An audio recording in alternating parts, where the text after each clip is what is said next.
In this micro lecture, we're going to talk about undertaking a head-to-toe survey. So let's try and put this first into context. You arrive on scene at somebody who's collapsed in the street. You've done your danger, your response, your airway, breathing, circulation. Now you're moving on to your disability and exposed parts. Now you have a patient whose ABCs are all fine. Now because they're unconscious, they require the oropharyngeal tube to help keep the tongue off the back of the airway.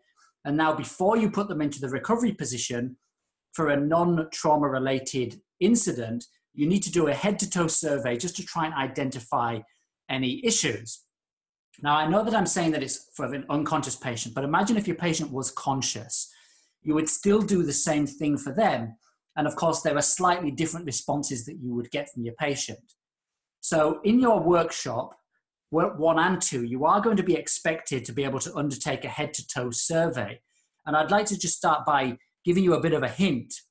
Now, a head-to-toe survey starts at the head and ends at the toes. Far too often, students have got so much on their mind when they're dealing with a situation, and they go to do a head-to-toe survey, or they're given a prompt, go and do a head-to-toe survey, and they start at the shoulders. Make sure you start at the head and finish at the toes.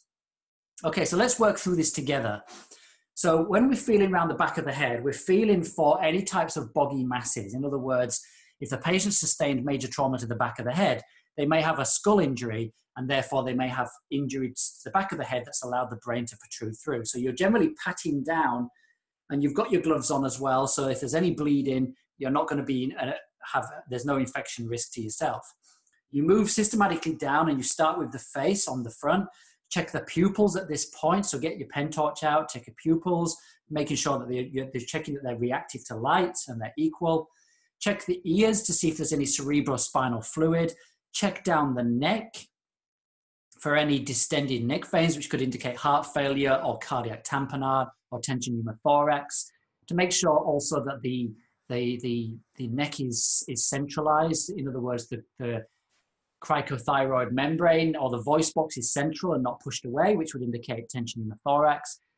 Then you feel down the rest of the body like this with both hands. Don't pat the patient like this because you could miss the injury.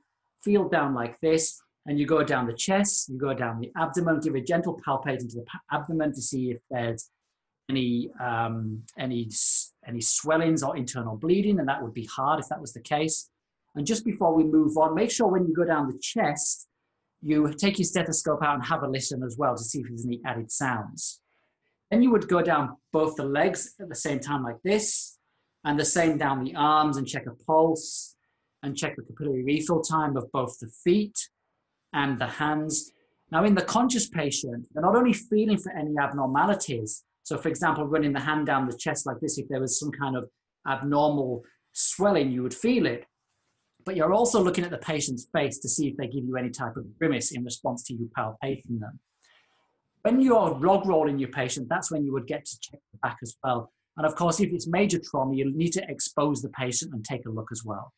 So that's a micro lecture on the head-to-toe survey. Hope you've enjoyed it, guys. You guys take care. Thanks.